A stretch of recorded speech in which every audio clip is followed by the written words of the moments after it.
Дорогие друзья, уважаемые радиослушатели и телезрители, здравствуйте! Вашему вниманию в прямом эфире программа «Якутск сегодня».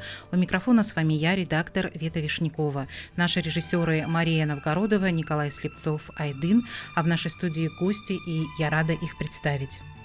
Сегодня в нашей студии руководитель регионального отделения Народного фронта в Республике Саха-Якутия, и сегодня мой соведущий Дмитрий Паньков. Дмитрий, здравствуйте. Здравствуйте. Спасибо большое за то, что вы нашли время сегодня прийти в нашу студию, и за организацию сегодняшнего эфира. Я вас очень благодарю.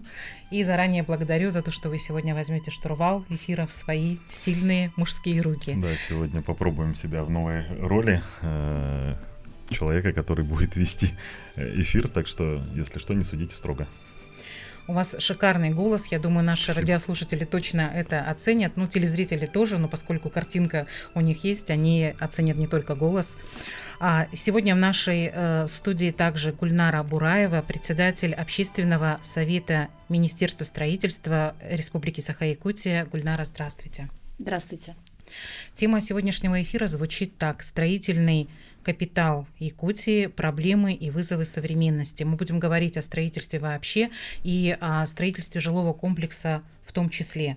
Поэтому мне, например, очень интересно. Я думаю, тема эта актуальная в любое время, и наверняка интересно будет всем нашим слушателям и зрителям. Поэтому телефоны прямого эфира, я напомню, 32 0066 и 32 11 66. По ним вы можете задавать свои вопросы. Сама лично я сегодня очень жду того фрагмента программы, когда мы будем говорить о жилом комплексе «Звездный». У меня есть такой шкурный интерес.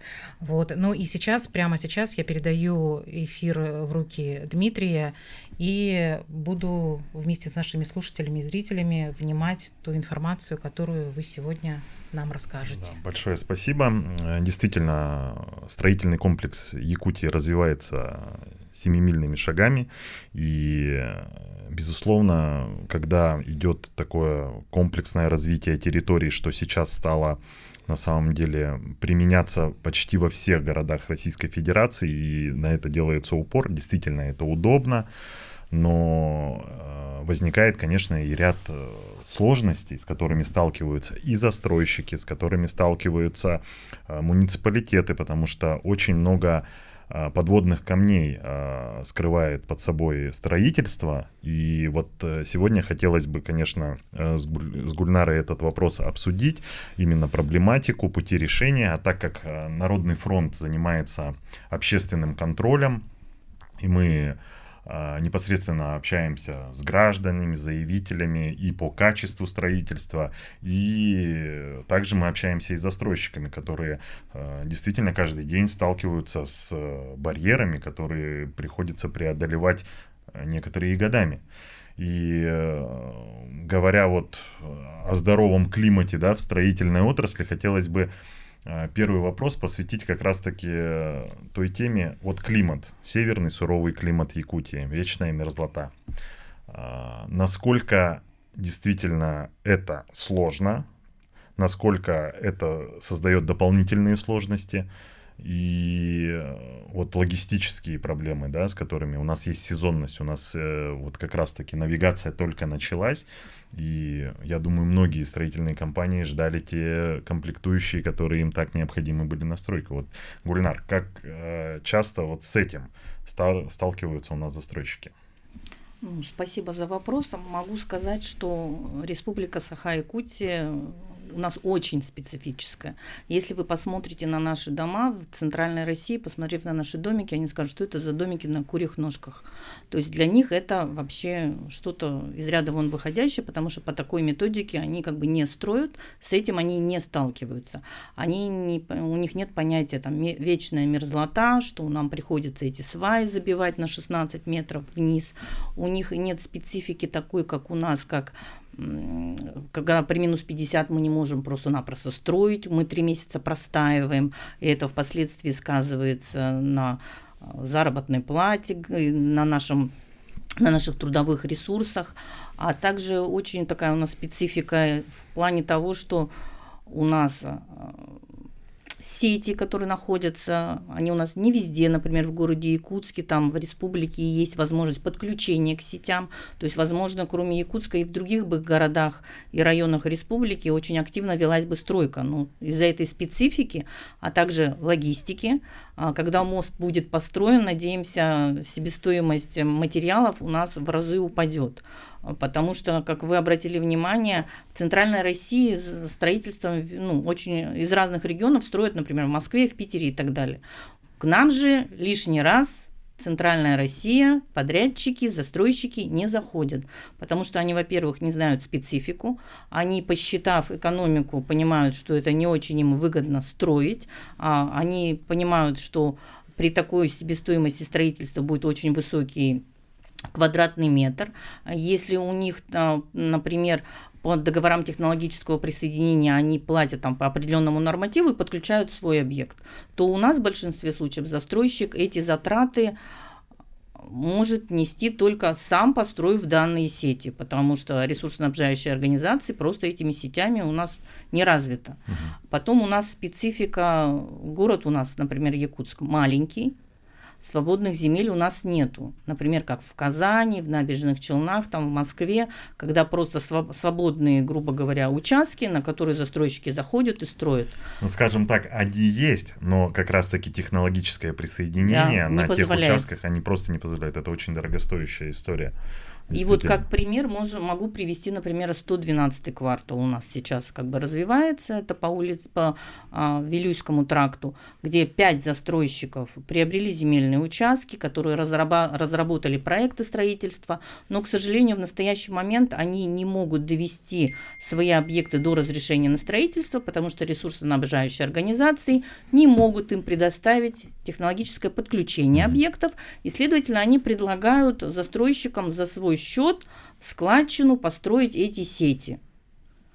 Ну, вот можно сказать, что это вот какие-то вот такие основные подводные камни, которые не позволяют у нас в городе Якутске полноценно развиваться. Если бы у нас было технологическое подключение без проблем, если бы у нас стоимость этого подключения не была бы в разы дороже, чем в Центральной России, если бы стройматериалы у нас стоили из-за логистики дешевле, то с теми мерами поддержки, которые федеральное правительство, республиканское правительство предоставляет, это, например, как дальневосточная ипотека, она стала для строительного комплекса отдушиной, то есть у нас в большинстве своем люди поняли, что они могут улучшить свои жилищные условия, минимально вложив средства свои, там первоначальный взнос 20%, а на остальное взять дальневосточную арктическую ипотеку под 2%, то есть по сути он за арендные платежи при снятии квартиры больше платит, чем сейчас, когда он взял этот ипотечный кредит и живет в своей квартире, как бы, и радуется. Вот, когда лет 10 назад такого продукта не было, то и у нас строительный комплекс не очень развивался теми темпами, которые сейчас... То есть продажи не были в таком объеме, в котором они сейчас. То есть господдержка — это действительно спасение для нашего застройщика в условиях нынешних реалий. А это именно цена на квадрат. Сегодняшняя рыночная цена в Якутске на квадратный метр сколько составляет? Ну, в среднем, если вы посмотрите объявление, то цена варьируется от 150 до 170 тысяч за квадратный метр. Потому что застройщику приходится все эти затраты вкладывать в стоимость квадратного метра. Потому действительно, что... да, климатические вот эти условия, о которых мы сейчас говорили, это в первую очередь финансовая нагрузка на застройщика. Цена квадрата растет. А сравнивалось ли когда-нибудь у вас вот в общественном совете с, ну так скажем, западными застройщиками, то есть в средней полосе России, где стройка не ведется не как у нас, да, проект, когда действительно, как вы сказали, на курьих ножках, да, когда забиваются сваи, насколько разница реальная, вот построить 9-этажный дом, там, одноподъездный, ну, может, такие расчеты были? Ну, расчетов таких не было, но могу сказать, что вот специфика, да, если вы смотрите в Центральной России, там дома у них 6-подъездные, 7-подъездные, большие комплексы, чуть ли не на 1000 квадратных метров. У нас из-за того, что земельных участков не так много, у застройщиков финансов не так много, он может себе позволить поэтапное, например, строительство и на одном земельном участке построить маленькую свечечку. В Центральной России застройщики бы за это даже не взялись, потому что у них себестоимость строительства, если дом 6-7 подъездный, те же самые ресурсы привести, это одно. У нас к маленькому 9-этажному дому привести эту трубу отопления за 20 с лишним миллионов. А почему я и сказала, что застройщики с центральной России в республику не заходят, потому что это им экономически не очень выгодно. И здесь у нас сейчас развиваются те застройщики, которые уже давно в этом рынке, которые переживают за свои трудовые ресурсы, которые понимают, что за ними их работники, и поэтому они идут даже на минимальную себестоимость, маржу, прибыль по сравнению с центральной Россией. Могу сказать еще один такой немаловажный фактор, государство, защищает у нас дольщиков. Как вы помните, очень было много обманутых дольщиков раньше, и получается сейчас есть такое понятие открытия эскроу-счетов, которые защищают дольщиков. То есть он приобретает по ипотеке, деньги это ложатся на эскроу-счет, и застройщик сможет эти деньги получить только когда дом построен. Да, с одной стороны, это хорошо, дольщик защищен, но с другой стороны, когда мы раньше без эскроу-счетов, например, строили, то у нас себестоимость строительства была дешевле, потому что сейчас мы строим за счет банковского кредита. Да, у нас дольщики защищены, но себестоимость у нас сразу увеличивается, потому что нам приходится закладывать эти проценты. И банк диктует уже свои условия. Он говорит, если, например, застройщик готов даже уменьшить свою маржу до 15-20%, то банк по своим нормативам, он прямо устанавливает, нет, меньше 25, у нас риски, а вдруг продажи не будет, а вдруг то, а вдруг все, и они эти все проценты туда закладывают. И застройщику приходится, даже если он и хотел бы квадратный метр немножко поменьше сделать, он не может отойти от того кредитного договора, который у нас заключен, получается, с банками. А раньше, например, еще года 3-4 назад, если говорить по поводу проектного финансирования, Центробанк установил определенные центральные основные банки, которые давали кредиты. Могу сказать, что в тот период, когда только это начиналось, банки Центральной России, Сбербанк, ВТБ, Газпромбанк, они не очень охотно давали кредиты нашим застройщикам, потому что трудовые ресурсы их банковские, нам дом построить нужно 500 миллионов, а он эти же трудовые затраты в Центральной России потратит, но там у него возьмут кредит на 2 миллиарда.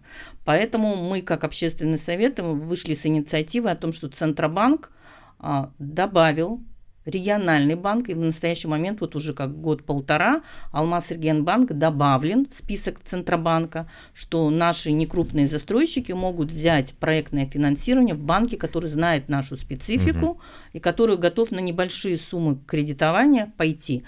Сейчас, конечно, уже за эти 3-4 года немножко специфика поменялась. Центральные банки уже кому надо большие кредиты выдали, и теперь они все-таки готовы нас тоже поддерживать. Спустились в региональную реальность. Да, вот это точно. Вот смотрите, мы сейчас начали говорить о том, что определенные меры поддержки в первую очередь для граждан есть. А вот какие меры поддержки на сегодняшний день существуют для застройщика? Как застройщику помогает у нас республика? То есть, возможно, какие-то льготные программы есть? Или же все-таки 2% дальневосточная ипотека и все? Нет, могу сказать, что на первоначальном этапе дальневосточная ипотека не включала, например, учителей, врачей. Там была специфика только по возрасту. И Республика Саха-Якутия, как я знаю, она выходила с инициативой, и как раз по пожеланиям нашей республики были добавлены туда учителя, врачи, в настоящий момент СВО, участники специальной военной операции, они тоже туда добавляются. А также в настоящий момент разрабатываются еще определенные категории, которые могут туда добавлены, потому что опыт показал, что, например, те же самые директора школ, получается, директора детских садов, там те же самые прачки в детских садах, они не могут взять дальневосточную ипотеку, потому что был норматив, что там прям должен быть прописан опыт такой-то, такой-то. У них нет образования, они идут не на такую большую зарплату, и поэтому я считаю, что те предложения, которые республика дает, это, есть очень хорошо. А потом что можем сказать? Как меры поддержки, да? Например, Союз строителей Якутии, он дает определенные заемные средства нашим строителям. То есть на приобретение материалов до того, как они приступили на закуп, участвуя в госконтрактах, например, в арктических улусах или еще где-то. Потом у нас идет за счет федерального финансирования немаловажный вопрос, это у нас дороги. То есть в настоящий момент дороги у нас развиваются за счет того, что республика федеральные средства по различным программам заводит в республику Саха-Якутия. То же самое по благоустройству. Мы видим, как за последние 5 лет город преобразился, как районы преобразились, где у них не было набережных, красивых парков. Сейчас эта возможность есть, и очень отрадно, что в настоящий момент также идет голосование, например, по определенным точкам развития в плане благоустройства, и люди активно голосуют, они понимают, что этим механизмом они могут повлиять на то, чтобы федеральные средства пришли в республику, и у них стали более комфортные условия. Действительно, как мы и начали нашу передачу с того, что строительство идет семимильными шагами. Есть национальные проекты, которые утвердило у нас по поручению президента правительства Российской Федерации. И, конечно же, это помогает. Но вернемся к проблематике. Мы сейчас говорили о том, что, например, в городе Якутске ведется точечная застройка. Действительно, это возникают сложности. И сложности в развитии инфраструктуры. Влияет ли наличие социальных объектов на решение, на выдачу разрешения на строительство? Этот вопрос витал в воздухе, и хотелось бы от вас узнать, с какой с точечной застройкой, с какими проблемами на сегодняшний день встречается застройщик? Основным документом, который очень влияет на строительный комплекс, это является документ «Правила землепользования и застройки города Якутска», который утверждается Якутской городской думой. 27 декабря 2024 года были определенные нововведения, которые очень сейчас в настоящий момент повлияли и в дальнейшем повлияют на строительный комплекс. Если раньше, например, не очень большие строительные компании могли строить и получать разрешение на поэтапное строительство, потому что размер участков был тогда 25 соток, то с 27 декабря уже для того, чтобы получить разрешение на строительство, нужно минимум 40 соток земельного участка для того, что ты вообще начал проектировать. А впоследствии также, мы понимаем, что это очень хорошо с одной стороны, но с другой стороны при поэтапном строительстве не очень хорошо, что увеличилось количество парковочных мест на данном земельном участке. То есть если раньше был 40% от количества квартир, то сейчас этот процент увеличился до 50%. И очень сложно, грубо говоря, точечно, как вы говорите, например, в том же самом Залаге, район Залага, у нас там очень большой частный сектор. Для того, чтобы раньше построить поэтапно по подъездно дома, нам нужно было выкупить 2-3 земельных участков, принадлежащих ИЖС, то теперь, грубо говоря, в реалиях нынешнего года нам уже потребуется минимум 5-6 земельных участков приобрести у граждан. И это, в свою очередь, повлечет к тому, что себестоимость земельного участка для строительства увеличивается в разы. И есть риск того, что впоследствии банк, когда будет просчитывать финансовую модель, чтобы предоставить кредит, он скажет: извините, у вас тогда квадратный метр должен быть намного больше, потому что у вас себестоимость увеличилась.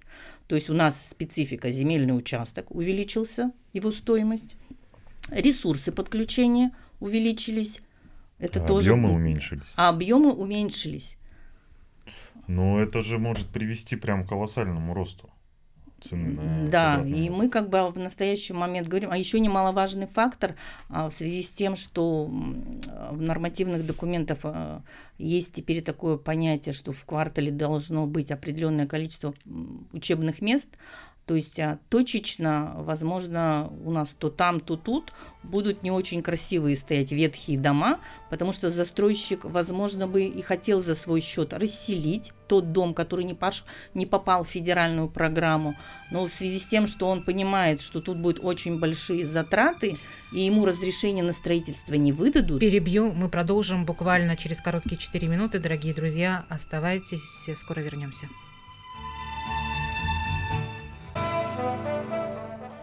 Дорогие друзья, мы продолжаем. В нашей студии сегодня Дмитрий Паньков, руководитель регионального отделения Народного фронта в Республике Саха-Якутия. И сегодня Дмитрий мой соведущий, чему я очень рада. И также в нашей студии сегодня Гульнара Бураева, председатель Общественного совета Министерства строительства Республики Саха-Якутия. Я еще раз приветствую своих гостей. Напомню, что говорим мы сегодня о строительном комплексе Якутии, проблемы и вызовы современности. Так звучит наша тема. Я, конечно, не здесь сижу, вас слушаю, не совсем все понимаю. Возможно, среди слушателей и зрителей тоже есть те, у кого возникли вопросы. 320066, 321166. И те, кто, как и я, ждут информацию про жилой комплекс Звездный, вы дождались, поэтому в этом блоке мы об этом будем говорить. Поэтому оставайтесь, и Дмитрию я передаю слово. Продолжайте. Да, ну вот Гульнара у нас, значит, предыдущий блок завершала на том, что при точечной застройке нужно учитывать социальные объекты, на которые ляжет нагрузка при строительстве нового объекта. Вот я хочу, чтобы Гульнара закончила свою мысль, и дальше мы будем думать, а как же все-таки решить эту проблему, с которой столкнулись сейчас многие застройщики строительного комплекса Якутии.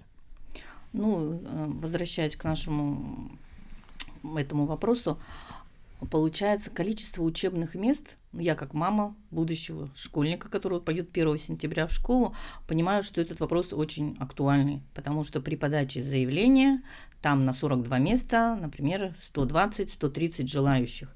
И мы понимаем, что город должен эту проблему как-то решать, но все-таки считаем, что небольшие застройщики не могут экономически позволить себе в рамках своего земельного участка, на который они хотят получить разрешение на строительство, эту проблему решить. Поэтому, как мне кажется, те участки, которые будут отданы по комплексному развитию территории, все-таки городу рассмотреть возможность на дробление их на несколько частей, чтобы каждый застройщик мог в определенную часть этого квартала зайти. Мы понимаем, что мастер-план разрабатывается окружной администрацией на весь квартал. Впоследствии, как мы видим, обсуждая среди застройщиков, они будут эти квартала делить там, на 3-4 части. Там при комплексном развитии территории обязательным условием является строительство социального объекта. Тогда город или республика разработают какой-то механизм, что данный земельный участок, например, будет свободным, строится школа, и данные застройщики, заходя в свою часть данного квартала, вносят какую-то свою лепту в качестве определенных финансов на строительство данной школы, чтобы ни один застройщик строил за свой счет эту школу. Да, это просто-напросто нереально. Альтруистов у нас нет. Да, как один из вариантов решения данного вопроса. Да, действительно хорошая идея о том, чтобы на определенную территорию, которая выделяется под комплексное развитие территории, в складчину заходило 4-5 застройщиков. Действительно, эту тему, я думаю, стоит обсуждать как раз-таки на общественном совете Министерства строительства Республики.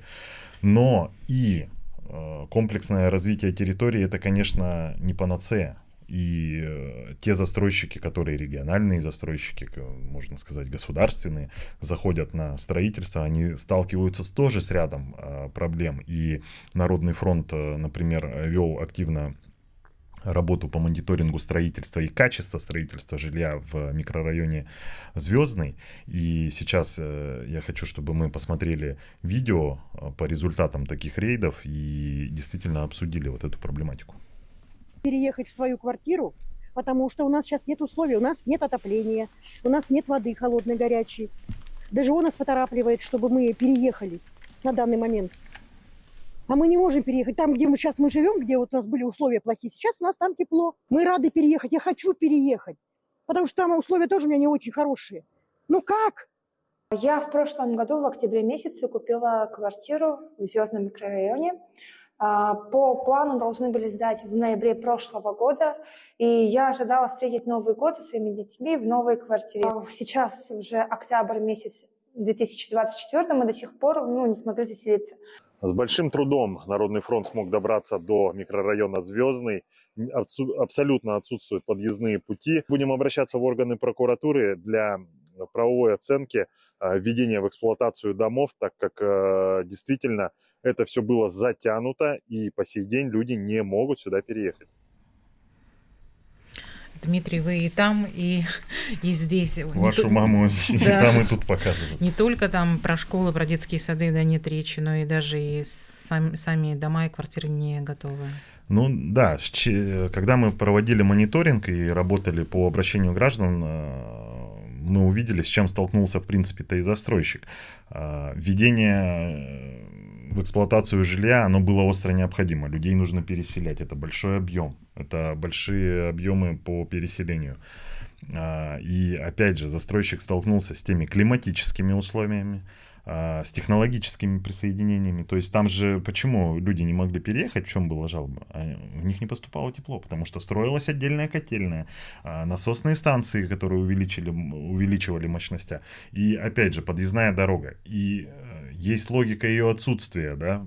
Она не асфальтирована, потому что там идут дальше строительные работы. Это дорогу просто разобьют большегрузами. Это же строительная техника весит тонны и тонны.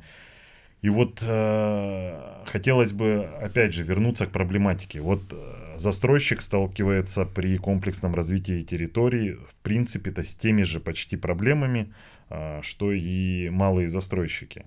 И вот конкретно по микрорайону Звездный, я думаю, ваш общественный совет тоже не раз заседал и обсуждалось. Вот хотелось бы, Гульнара, услышать, с какими проблемами столкнулся застройщик, какие чаяния были именно у подрядчиков, да, вот, потому что от жильцов-то мы получили обратную связь, а вот от застройщика не совсем.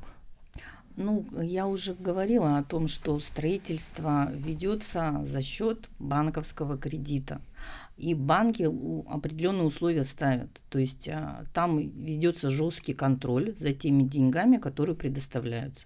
То есть вот гражданка там говорила о том, что она приобрела квартиру, то есть это коммерческая квартира, она приобретала, я так понимаю, за счет банковского кредита ипотечного, но банк, когда дает кредит, он просчитывает весь проект и смотрит каждую сваю, каждое окно, куда идут деньги. Он не дает денег больше и не позволяет финансировать за пределами того земельного участка, на который предоставлен этот банковский кредит.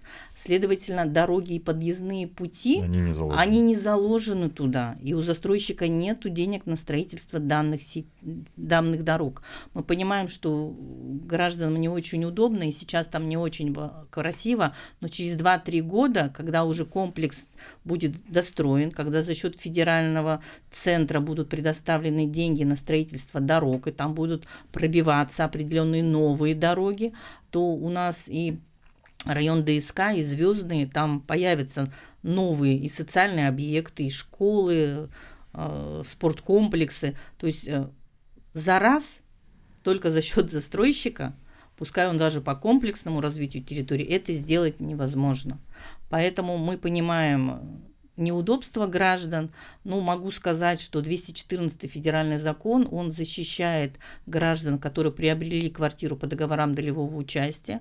У застройщика есть гарантийные обязательства, то есть все те недоделки, все, что в процессе эксплуатации было выявлено, потому что невозможно сразу же увидеть на глазок, что у меня там произошло. В процессе того, как прошла зима, да, там, например, кто-то там регулировка окон, необходимо. Многие граждане у нас, например, не знают, что там надо резинки менять на эти окна через там 2-3 года, что они усыхаются, и поэтому там идет заморозка.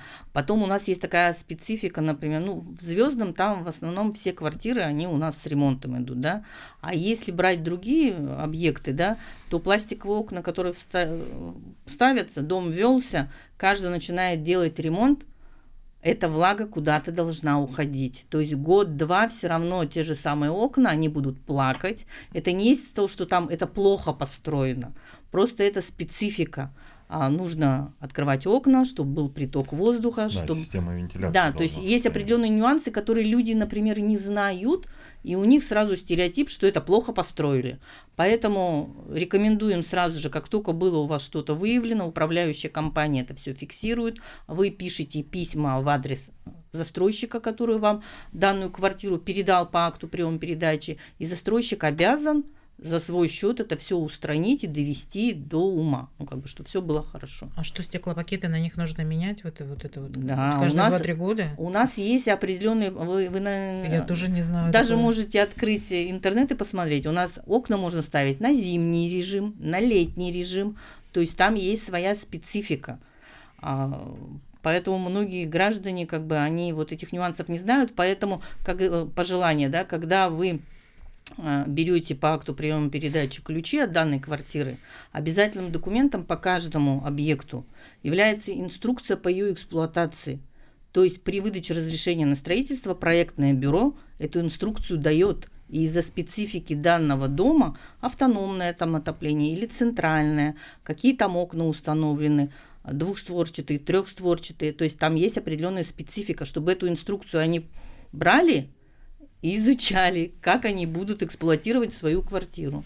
А вот если жильцы вот въехали, да, то, что мы в видео увидели, у них вот такие непригодные для проживания в этой квартире условия, вот вода такая, да, вот там что-то с батареями не то, а они уже въехали. Что делать, когда ты въехал в такое помещение, в котором жить невозможно? Как потом? Вы в рамках гарантийных обязательств, вы обязательно обращаетесь к застройщику.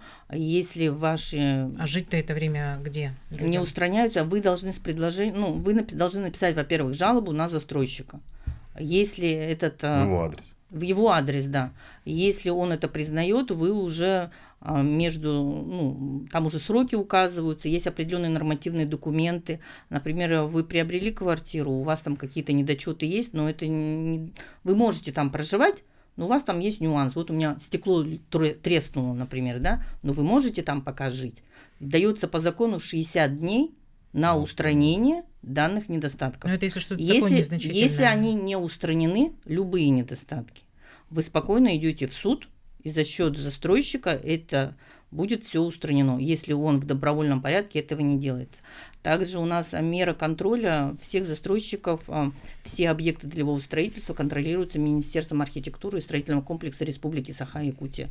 То есть вы со всеми жалобами можете также обратиться туда, и Министерство архитектуры отработает данный вопрос и проведет работу с данным застройщиком по устранению этих недочетов, потому что в рамках 214 федерального закона застройщик обязан за свой счет это все устранить.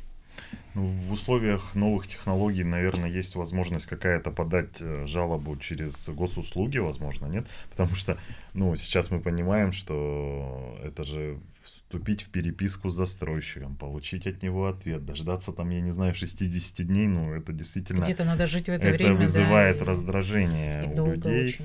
Я думаю, что в том числе и общественному совету надо прям рекомендации дать застройщикам, возможно, какие-то через госуслуги как-то, чтобы это было все гораздо проще, или чат какой-то, да, для подачи вот этих жалоб от граждан действительно был более оперативный и рассматривался как бы проще. Могу посоветовать гражданам на госуслугах, прям есть такая функция госуслуга «Дом», где они напрямую, даже не ходя в управляющую компанию, могут написать жалобу, и управляющая уже компания сама отработает данный вопрос с застройщиком, где напишет, что да, мы подтверждаем факт, они зафиксируют там, если что-то там промерзло, замерзло, что-то там неправильно установлено, потому что... Там управляющая компания сама потом передаст застройщику. Да. Вот, удобная функция, мы даже, я, честно говоря, не знал, не слышал. Да, и оказывается, много чего не знаем. Я просто немножко для ориентации, у нас где-то 4 минуты до конца Да, эфира. У нас еще есть видео короткое, да, и вот. Да, действительно, мы сделали акцент на строительстве именно жилых домов, а строительный комплекс Якутии — это и социальные объекты, и объекты культуры. И вот у нас был мониторинг социального объекта, это строящаяся школа номер 4, которая коррекционная школа, которой крайне не хватает в городе Якутске. Давайте посмотрим этот ролик коротенький. Находимся возле строящейся школы номер 4, специальная коррекционная школа, которая, к сожалению, на данном этапе стройка приостановлена. Как говорят, проходит экспертизу. Срок сдачи 4-й квартал 2024 года. К сожалению, не успевают. Вообще глобальная проблема для детей-инвалидов в городе Якутска – колоссальная нехватка мест. 2800 детей-инвалидов проживает. Чуть-чуть со звуком у нас там. Действительно, вот столкнулись и с такой проблемой. Там докладывал я главе республики Айсену Сергеевичу о том, что имеется проблема, да, он и в курсе. Там было ВПРФ подключен к строительству, это на ВЭФе решалось, значит, вот это государственное частное партнерство, которое необходимо было для строительства этой школы. И вот здесь застройщик столкнулся с тем, что ему пришлось менять полностью проект. Изменились нормативные акты, по которым они не могли в принципе эту школу достраивать. И сейчас ВОС и ныне там, меняется вот эта вся документация, теперь там мешают линии электропередач высоковольтные, теперь там, значит, отступ какой-то должен быть. И вот столкнулись с такими сложностями. Застройщики, будет замена застройщика, потому что достраивать придется за свой счет, потому что иначе, ну, там, во-первых, все сроки уже пропущены, да, мы понимаем, это же финансирование и все. И, соответственно, будет застройщик заходить, который сможет достроить за свой счет и параллельно решать вопрос с документами и решением вот этих переносов. Ну, я не знаю, как линии электропередач перенести. Вот, Гульнара, подскажите, с какими еще сложностями при строительстве социальных объектов сталкиваются у нас в Республике Саха-Якутия? И, в принципе, будем завершать, да? Ну да, по времени уже. Ну, при строительстве социальных объектов обращаю внимание, что у нас есть определенные нормативы, и размер земельного участка он должен быть очень большой, чтобы туда и спортзал вошел, и все учебные места необходимые, и персонал, который будет, и там учительская и так далее. И в связи с этим у нас себестоимость строительства намного выше. Могу сказать, что, если честно, не каждый застройщик готов построить социальный объект, потому что он понимает, что там каждая копейка смотрится, прибыль там минимальная, а он за счет, как вы говорите, собственных средств построить данную школу не сможет. И у нас есть застройщики, которые строили социальные объекты, и они по прошествии еще 2-3 лет отчитываются и доказывают каждую копейку, которую они туда вложили. Рационально использовались эти деньги или нерационально. Как бы большого количества застройщиков на социальные объекты у нас желающих не очень много. Спасибо большое, Дмитрий, я благодарю вас за сегодняшний эфир. Всем слушателям и зрителям большое спасибо за внимание. Я надеюсь, сегодня было много полезной информации и важного контента. Хорошего вечера.